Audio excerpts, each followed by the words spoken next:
Hey, to share your internet on the CMF Phone 1, first of all, you will have to open the settings, navigate into the network and internet, and we have to simply open the hotspot and tethering.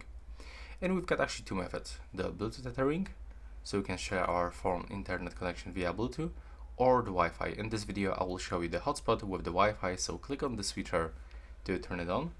Then you can simply open it, and as you can see right here, you can find base information like the name of our hotspot, the security, and for example the hotspot password.